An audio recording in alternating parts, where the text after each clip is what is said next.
भारत लगातार पाकिस्तान की घेरेबंदी कर रहा है। पाकिस्तान खौफ के साए में है। कुछ बड़े अपडेट सबसे पहले आपको बता दें, क्योंकि भारत ने सुपर एयर डिफेंस मिसाइलें तैनात कर दी हैं। अब से थोड़ी देर पहले प्रधानमंत्री नरेंद्र मोदी ने वायुसेना प्रमुख से मुलाकात की, जो बहुत ही ज्यादा महत्वपूर्ण मानी जा रही है। ईरान ने तो पाक भारत तनाव में सालिसी की पेशकश जो है वो की है, लेकिन सवाल यह है कि भारत कभी भी कश्मीर जैसे मामलात हो किसी तीसरे फरीक को वो कबूल ही नहीं करता। भारत तो मानने को तैयार नहीं। देखिए, ये मगरबी ममालिक भी दोहरे मयार के हामिल हैं और दुनिया में कहीं आग लगे, लाखों हजारों लोग मरे तो उनको ज्यादा फिक्र लाहक नहीं होती, लेकिन उनकी अपनी सरजमीन पे अगर इस तरह का कोई और मुल्क आकर ये हमले वगैरह या इस तरह की चीजों में मुलव्विस हो या इल्जाम भी हो तो वो उसको बहुत सीरियसली लेते हैं। आपका जो आर्मी चीफ है ना, मेरी बात सुनिए हामिद खान साहब, मेरी बात सुनिए। आपका जो आर्मी चीफ है, आपका आर्मी चीफ दहशतगर्द है, उसने भारत में दहशतगर्दी कराई है। और आपके आर्मी चीफ को मैं आपको अभी बता रहा हूं आज की तारीख में, और ये कोई गीदड़ भपकी या कोई ऐसी थ्रेट नहीं है, मैं आपको फैक्ट बता रहा हूं जो होने वाला है। सब कुछ बंद होगा। सबसे पहले आसिम मुनीर की सांसें। आसिम मुनीर को अगर मिलते हैं, उनको अपने फाइनल गुड बाय कह दीजिए। आसिम मुनीर जाने वाला है। अगले 6 महीने में आसिम मुनीर या तो रिजाइन करेगा या निपटेगा।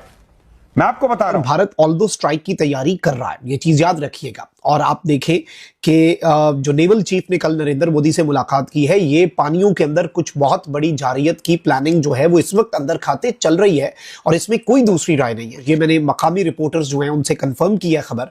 तो इससे एक चीज वाज़ेह हो जाती है कि भारत कुछ ना कुछ प्लान कर रहा है। हम तो जो देखे, हम लोगों को महंगाई से तो फुर्सत नहीं हो रही, ठीक है ना। हम लोग जंग की बातें कर रहे हैं, घर हमारे सही नहीं है, ठीक है, घर हमारे पूरे नहीं हो रहे, खाने पूरे नहीं हो रहे, ठीक है ना। और हम लोग जंग की बातें कर रहे हैं, ये कर दे वो कर दे। पूरी नहीं हो रही तो गोला बारूद की बात कैसे करें? कैसे रहे हैं ये सोचने की ये बात है ना कि कर क्यों रहे हैं। ये करनी चाहिए नहीं इनको चाहिए कि भाई अपने। अगर उन्होंने हमारे खिलाफ पानी रोका, बल्कि पानी तो टेक्निकली उन्होंने रोक दिया है। एक ट्रीटी जिसके साथ वो खेल नहीं सकते, उसके साथ वो खेल रहे हैं। ये तो हो नहीं सकता, इंटरनेशनल लॉ के खिलाफ है, मगर वो कर रहे हैं और हमने अभी तक कुछ नहीं किया। हालांकि हमने कहा है कि तुम एक कप पानी रोको तो हम तुम्हारे पे जंग करेंगे।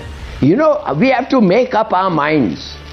अब अगर ये करेगा, खुदा के लिए खड़े रहें, नहीं तो फिर अगले दफे होगा जब इसको वोट चाहिए ये हरकतें करेगा। आपको पता है कि 1900 जो इलेक्शन जीत के आया है, 67% टर्नआउट था हिंदुओं का, और इसलिए वो उनका टर्नआउट इसलिए था कि वो बालाकोट और ये पुलवामा में जो हुआ था, वो कहानी तो उनके पब्लिक को इसने बेच दिया है। वो जिंगोइज्म आके उनका इसको वो मिल गया है। अब 1 साल 1.5 साल रहता है इलेक्शन के लिए, ये फिर करेगा। और भारत वो कर रहा है जो नेतन्याहू कर रहा है। और नेतन्याहू के अब से पता नहीं 10-12 जहाज आ गए हैं, एक लैंड ब्रिज बन गया है फ्रॉम इजराइल टू इंडिया, हथियार दे रहा है उनको। मैं आपको बताना चाहता हूं, ये सब बड़े ये अमेरिकन जो है, ये जो ट्रंप ने स्टेटमेंट दिए कि 1500 साल से ये लड़ाई, पता नहीं इसको किसने सबक सिखाया, तारीख किधर पढ़ा है इसने। मगर मैं कहना सिर्फ ये चाहता हूं कि उसको पता है कि ये लड़ाई क्यों हो रहा है। उसके जो एडवाइजर हैं जिसके मूडी के ये नेतन्याहू, उसको कह रहा है, देखिए बात असल ये है कि हमारा भी बहुत बड़ा कसूर है। अब तक मेरे ख्याल में हमारे पास बहुत सारे अलायंसेस होने चाहिए थे, डिफेंस अलायंसेस। अमेरिका के साथ हमने कितने अलायंसेस किए, क्या हुआ? वो तो आजकल हिंदुस्तान के पेट भर रहे हैं। इजराइल और अमेरिका में तो फर्क तो कुछ नहीं है। वो फौजी जो हथियार जा रहे हैं, वो सब अमेरिकन हथियार जा रहे हैं हिंदुस्तान को थ्रू इजराइल।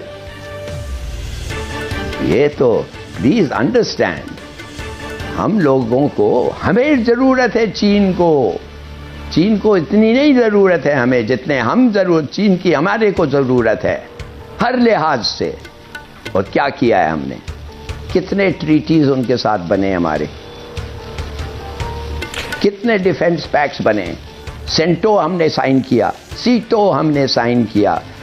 सेफ्टी के बाद में। सिंध में सियालकोट में पहले ही लोग पानी पानी को तरस गए हैं, जूते मार रहे हैं, एक दूसरे को जूते मार रहे हैं। वहां पर इनकी पुलिस को, इनकी फौज को जूते मारे जा रहे हैं। मोहम्मद अलीजा खान साहब, पूछना चाहती हूं, ये बार बार प्रूफ की बात करते हैं, ये प्रूफ चाहिए किसको? 9/11 देख लीजिए या आप 26/11 देख लीजिए, अल कायदा का जो नेटवर्क है, जो हकानी नेटवर्क है, इसके प्रूफ सबके पास हैं। ये प्रूफ की अब किसी को जरूरत नहीं है। पाकिस्तानियों का क्या डीएनए है ये सारी दुनिया को पता है। आतंकियों के अलावा आपका कोई एक्सपोर्ट तो है नहीं।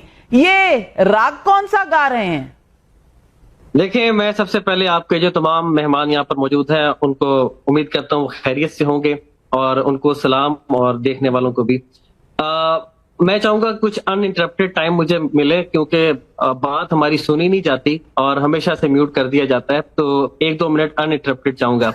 तो बात यह है कि हमने ये देखा, जब से पहलगाम वाकया हुआ है उसके बाद जो नैरेटिव बिल्ड किया गया है, उसके बाद अमेरिका से जो आपने रद्द-ए-अमल एक्सपेक्ट किया था, यूरोपीय यूनियन से, इंग्लैंड से, वो रद्द-ए-अमल आया नहीं। अभी सेक्रेटरी स्टेट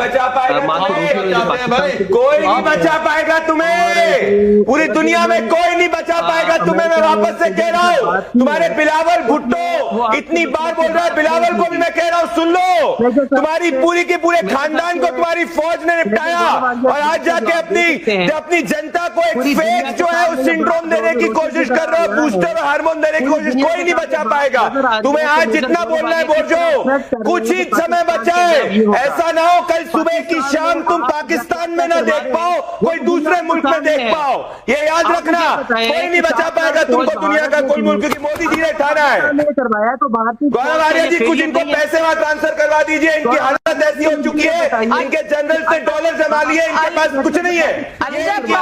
ये इनकी अलिया खान कह रहे हैं, हाथ में कटोरा लिए घूम रहा है पूरा का पूरा मुल्क।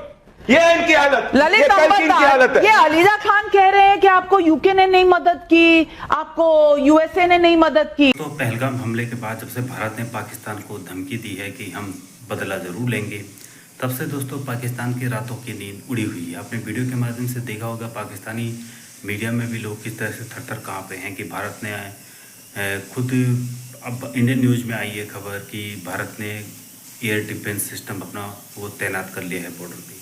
यह सुनकर पाकिस्तानी मीडिया तो सदमे में आ गई है कि एयर डिफेंस सिस्टम तैनात कर दिया, मतलब आपकी पाकिस्तान की कोई मिसाइल या फिर लड़ाकू विमान भारत के एरिया में आएगा तो उसे वहीं मार गिराया जाएगा।